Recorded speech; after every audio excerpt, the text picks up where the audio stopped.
Hello students, MA final के मेरे प्रिय विद्यार्थियों, आज हम इंटरनेशनल ट्रेड थ्योरीज जो पिछला चैप्टर हमने पढ़ा था उसमें जो सबसे पहली क्लासिकल ट्रेड थ्योरी थी वह थी absolute advantage theory given by Adam Smith. तो जैसे कि स्लाइड में आपको दिखाई दे रहा है, एडम स्मिथ की फ़ोटो भी लगी है जो मैंने नेट से ली है, ताकि हम उन्हें देख भी सकें कि वो किस तरह के दिखाई देते थे। आपके जो आर्थिक विचारों का इतिहास करके जो पेपर है HET, यदि आप लोग उस बी ग्रुप में यदि वो वाला पेपर अडॉप्ट करते हैं तो मेरा ये मानना है कि इकोनॉमिक्स यदि कोई गहराई से जानना चाहता है या कोई भी विषय जो बहुत गहराई से जानने की इच्छा रखता है तो उस विषय के साहित्य को पढ़ा जाना चाहिए। और साहित्य को पढ़ने के लिए जिन्होंने वह साहित्य लिखा है उन साहित्यकारों को भी पढ़ा जाना चाहिए, उनके बारे में भी हमें मालूम होना चाहिए। तो एडम स्मिथ के बारे में भी जब आप HET वाले पेपर में तैयारी करेंगे तो उनके बहुत सारे सिद्धांतों को पढ़ने के साथ साथ आप उनके बारे में भी अवश्य पढ़िएगा। अभी आज हम क्लास में सिर्फ उनके द्वारा दी हुई एब्सोल्यूट एडवांटेज थ्योरी की चर्चा करेंगे। तो थ्योरी ऑफ प्योर ट्रेड भी इसको कहते हैं, और उसमें रिकार्डो और हेक्सरोलिन के अलावा एडम स्मिथ की एब्सोल्यूट एडवांटेज थ्योरी की भी अपनी अलग पहचान है। तो सबसे पहले एडम स्मिथ ने ही अपने प्रसिद्ध ग्रंथ द वेल्थ ऑफ नेशंस, जो कि 1776 में प्रकाशित हुआ था, उसमें सबसे पहली बार उन्होंने ही बताया कि दो देशों के मध्य व्यापार कब होता है ना। तो सबसे पहले हम यह जान लें कि एडम स्मिथ ने इस थ्योरी को सरलीकृत रूप में प्रस्तुत किया, इसलिए उन्होंने उत्पादन के 4 साधनों में से केवल श्रम को ही उत्पादन का एक साधन मानते हुए जो वस्तुओं के उत्पादन की लागत थी उसे श्रम लागत में अभिव्यक्त किया। तो देखा जाए तो यह थियरी 2/2/1 की थियरी है, जिसमें दो देश हैं, दो वस्तुएं हैं और एक ही उत्पादन का साधन है, इसलिए हम इसको 2/2/1 का सिद्धांत भी कहते हैं।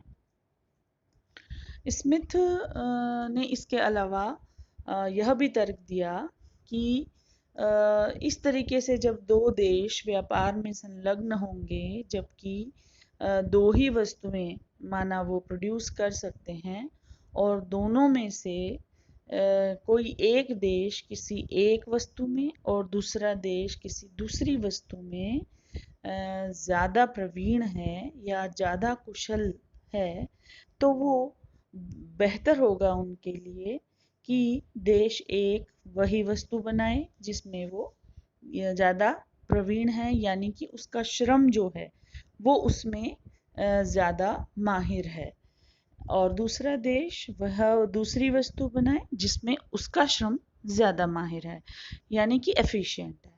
तो इससे क्या होगा कि श्रम विभाजन होगा, यानी कि एलोकेशन ऑफ लेबर अच्छे से होगा। जिस श्रम को, जिस कार्य को करने में ज़्यादा कुशलता हासिल है वह वही कार्य करेगा, तो एक समय बाद विशिष्टीकरण भी बढ़ेगा और उस श्रम द्वारा उत्पादित उत्पादन की लागत भी कम हो जाएगी, यानी कि वह देश अपने उस श्रम साधन से ज़्यादा सस्ती वस्तुएं उत्पादित कर पाएगा और अच्छी वस्तुएं भी उत्पादित कर पाएगा, क्योंकि एक श्रम को एक ही तरह का कार्य करते हुए अधिक प्रवीणता, एफिशिएंसी हासिल हो जाएगी, जिसको स्मिथ स्पेशलाइजेशन कहते हैं।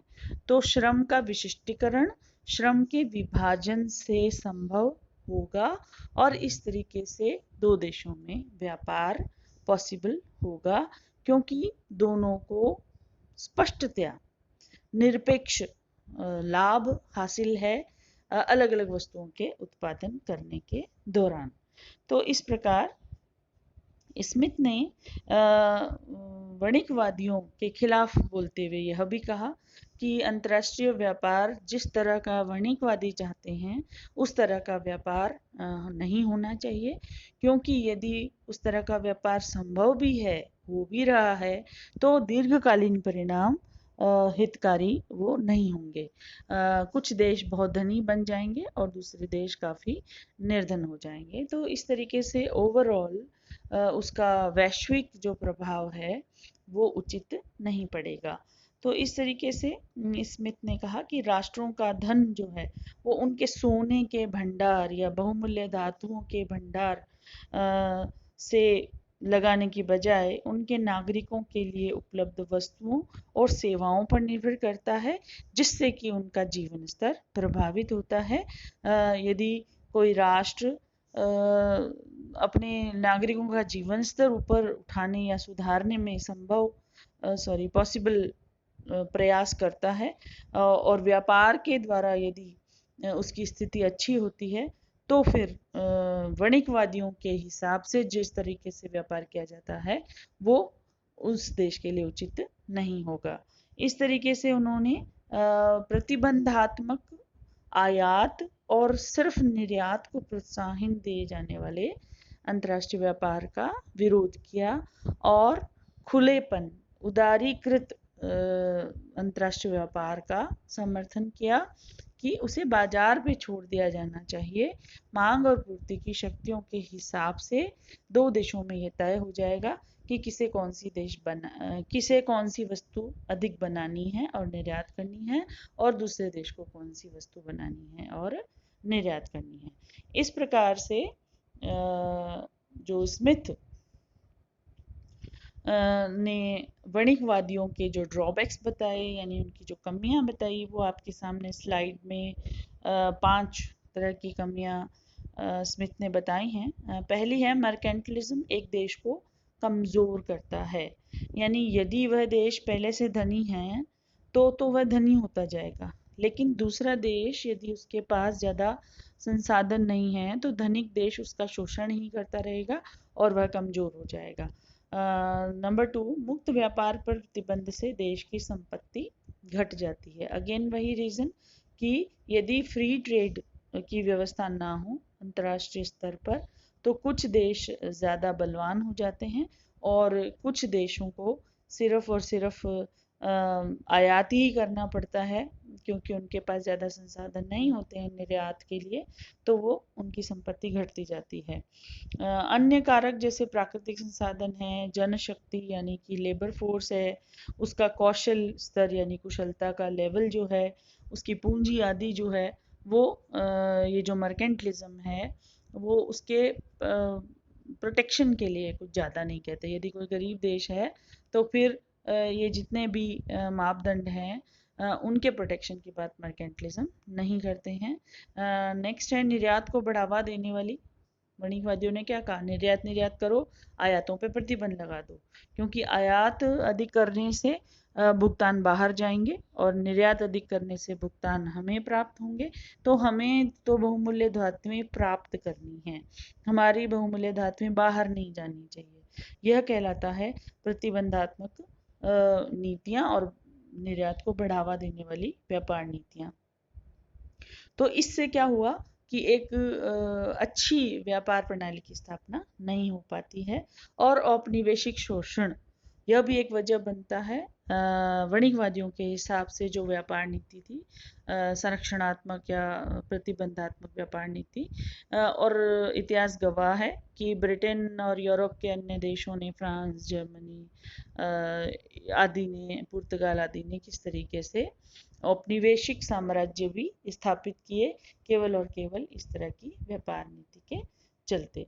तो नेक्स्ट जो स्लाइड खुली आपके सामने उसमें एब्सोल्यूट एडवांटेज थ्योरी को समीकरणीय या रेखाचित्रीय रूप से प्रस्तुत करने से पहले हम ये देख लेते हैं फटाफट कि स्मिथ ने इसमें मान्यताएं कौन सी ली हैं। तो पहली मान्यता है व्यापार दो देशों के बीच है, यानी कि माना दो ही देश हैं।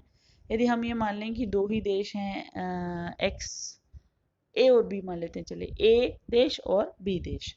नंबर दो, केवल दो ही वस्तुओं में कारोबार हो रहा है, यानी व्यापार के लिए भी दो ही वस्तुएं हैं। मान लेते हैं हम एक्स और वाई दो वस्तुएं हैं, तो देश हो गया ए और बी और वस्तुएं होगी एक्स और वाई।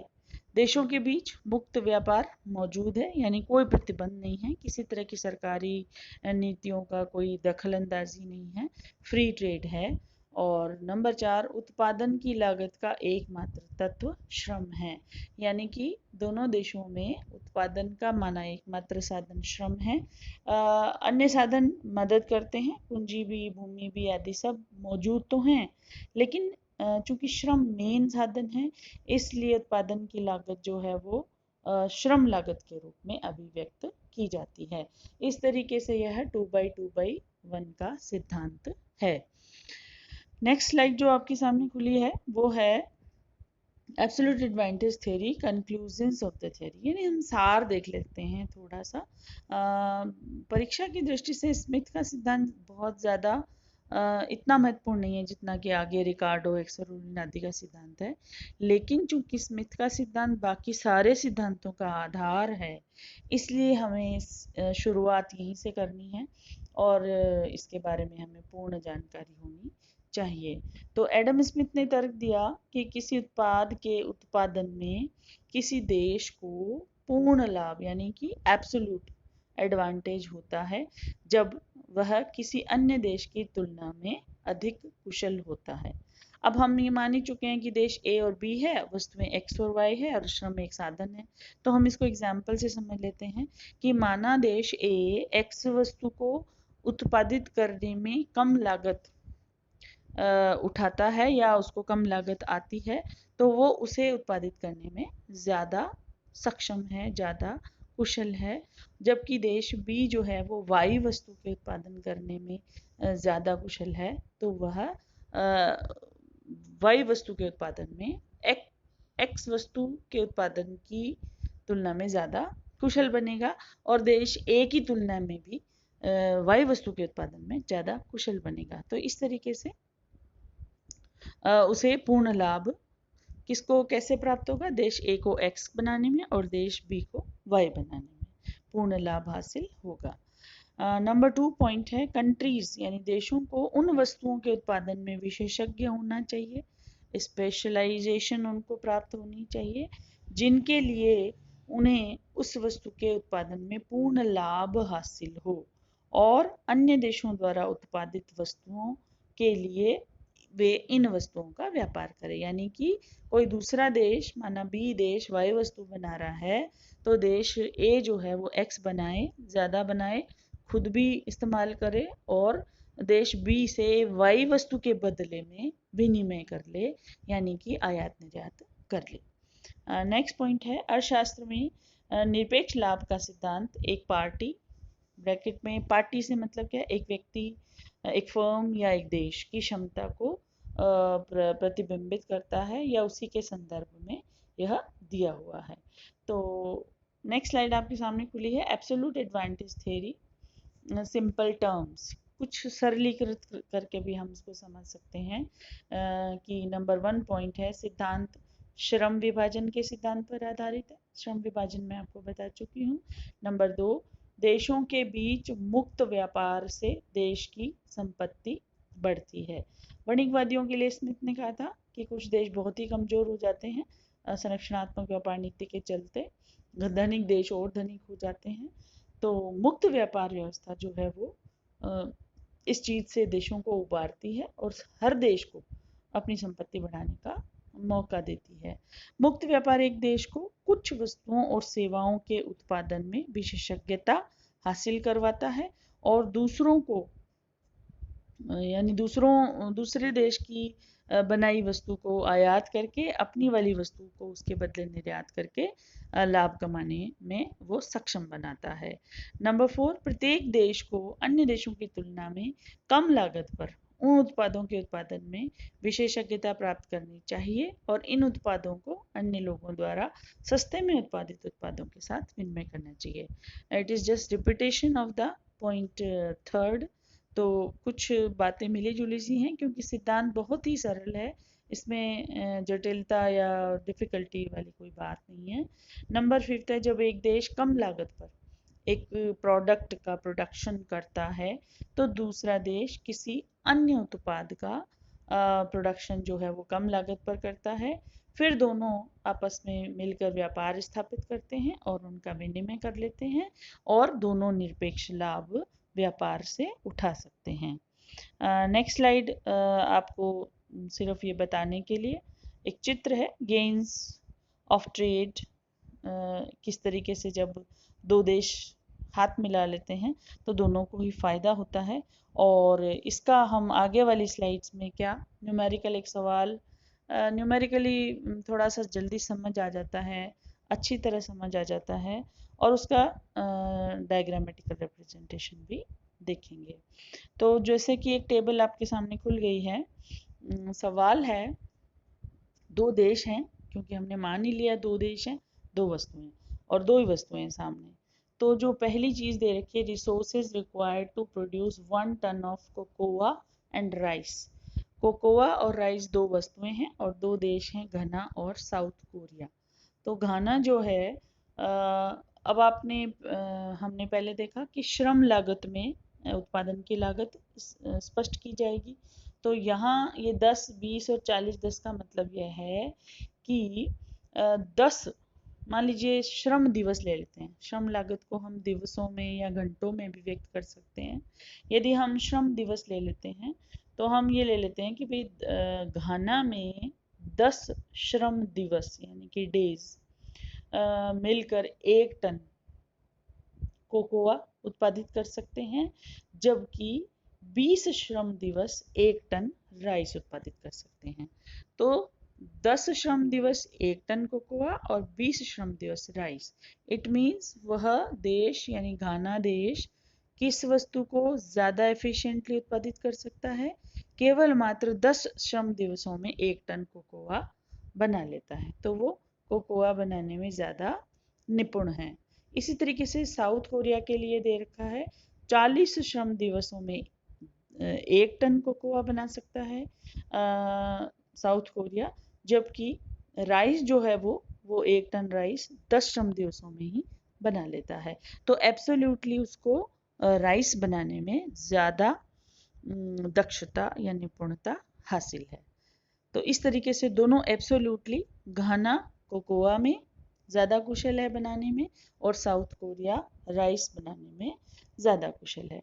नेक्स्ट जो टेबल में जो चीज़ें दी रखी हैं आपको, वो अब आपको बहुत आसानी से समझ आ जाएगी, क्योंकि ऊपर वाला उदाहरण यदि आपने अच्छे से समझ लिया तो नेक्स्ट उसी का एलोब्रेशन है। सेकंड है production and consumption without trade, कि यदि दोनों में ट्रेड स्थापित नहीं है, दोनों अपना अपना देख रहे हैं, दोनों वस्तुएं उत्पादित भी कर रहे हैं और उपभोग भी कर रहे हैं, तो क्या सिचुएशन है। घाना जो है वो 10 श्रम दिवस लगा रहा है और राइस 5 श्रम दिवस लगाकर प्रोड्यूस कर रहा है। साउथ कोरिया 2.5 और 10 लगाकर दोनों चीज़ें प्रोड्यूस कर रहा है। दोनों का जो टोटल प्रोडक्शन है वो मिला के कोकोआ का सिर्फ 12.5 दिवसों में तैयार हो रहा है और राइस का 15 श्रम दिवसों में तैयार हो रहा है। तो इसको जब आपके पास बुक आ जाए तो सरल एग्जाम्पल से भी आप समझा सकते हैं।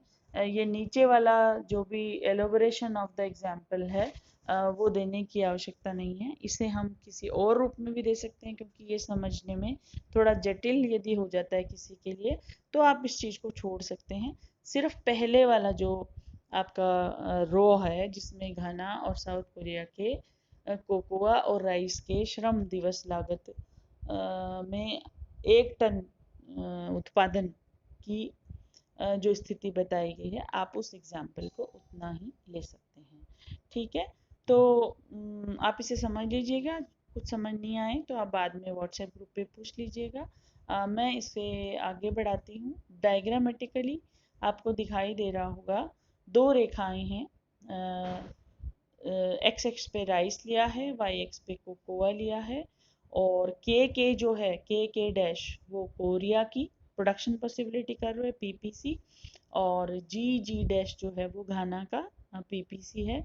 चूंकि आप माइक्रो एमए प्रीवियस में पढ़ चुके हैं, आपको पता ही है प्रोडक्शन पॉसिबिलिटी कर्व जो है वो एक देश की उत्पादन क्षमता को बताता है कि यदि वो सारे उत्पादन के अपने संसाधन लगा दे किसी वस्तु के उत्पादन में, तो वह एक लिमिट तक कितनी वस्तु का उत्पादन कर सकता है। तो कोकोआ मान लीजिए 20 यूनिट, उसके सारा श्रम लग के यदि 20 यूनिट कोकोआ बना लेते हैं, तो कोकोआ की तरफ घाना की जो पीपीसी की लाइन है वो जी पे और 20 पे टच हो रही है, और यदि वो सारा श्रम लगाता है राइस के उत्पादन में, तो वो 10 पे टच हो रही है जी डैश पे, है ना। तो दिख ही रहा है कि जो घाना है वो कोकोआ उत्पादन में ज़्यादा एफिशिएंट है क्योंकि वो ज़्यादा बना रहा है, और दूसरी तरफ कोरिया जो है वो राइस उत्पादन में ज़्यादा एफिशिएंट है क्योंकि वो ज़्यादा मात्रा में बना पा रहा है। तो इस तरीके से ये जो लाइनें हैं वो दोनों के मध्य कुशलता के प्रतिमान भी दिखा रही हैं और उनकी मैक्सिमम प्रोडक्शन पॉसिबिलिटी भी बता रही हैं। तो जब दोनों में व्यापार प्रारंभ होगा तो दोनों का देश विकास करेगा, वहाँ एक्सपोर्ट्स सेंटर्स खुलेंगे। ये जो चित्र इसमें मैंने शामिल किया है वो व्यापार के द्वारा विकास की ओर जाती हुई अर्थव्यवस्थाओं का प्रतीक है। सिंस लिखा हुआ ना, since opening the new war house no one can compete with our efficiency। तो ये तो वैसे एक कार्टून बनाया हुआ है, लेकिन इससे ये स्पष्ट हो रहा है कि यह देश अब प्रगति करने लग गया है, एक्सपोर्ट हाउस उसने बनाया हुआ है और व्यापार से वो लाभ हासिल कर रहा है। नेक्स्ट है एब्सोल्यूट एडवांटेज थ्योरी, उसके फायदे क्या क्या होने वाले हैं। तो मेरे ख्याल से यह क्लास आज हम यहीं समाप्त करते हैं। काफ़ी बड़ी वीडियो हो गई है और इसे अपलोड अगर ज़्यादा बड़ी हो जाती है तो अपलोड करना मुश्किल हो जाता है। तो ये स्लाइड से लेके लास्ट स्लाइड तक हम नेक्स्ट क्लास में इस टॉपिक को जारी रखेंगे। तब तक के लिए थैंक्स।